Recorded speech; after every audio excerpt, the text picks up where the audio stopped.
за борба за свободата на нашия народ в името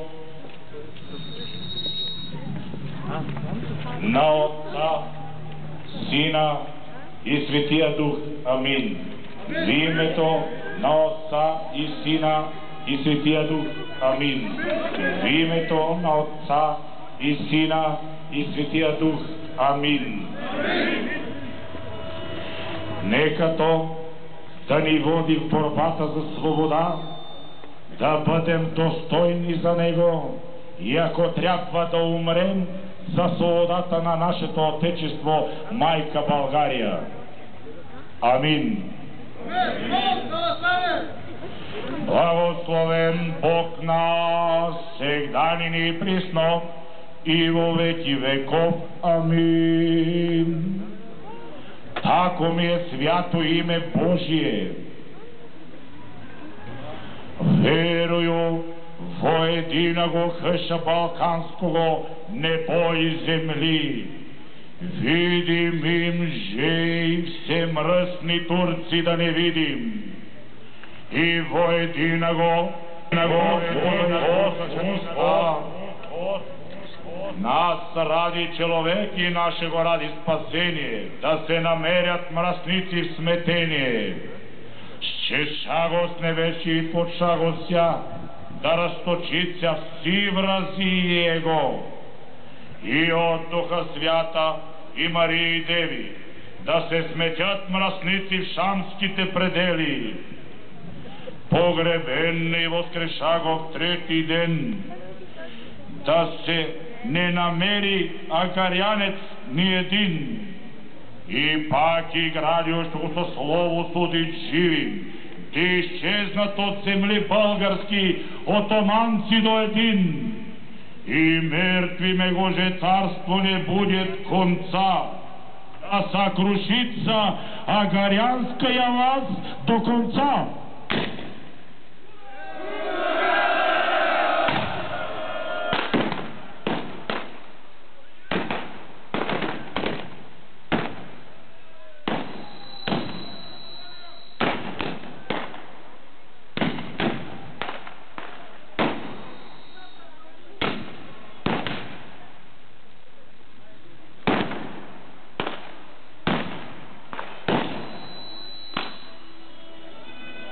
Заклевам се в името на Всемогъщия Бог,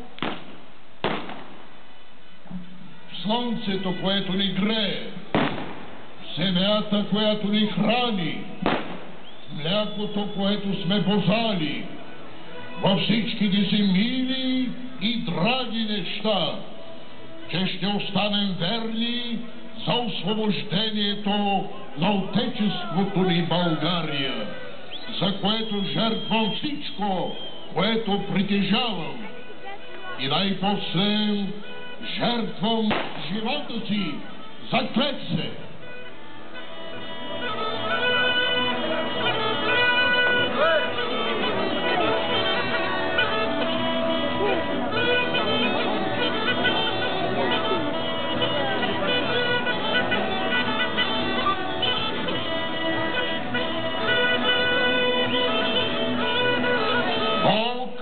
И България, единство воина плът, Бог и България на клетва ни зоват, и тая клетва ни пред кръста да дадеме, за нея да живеем, за нея да умрем.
напълни света със страшни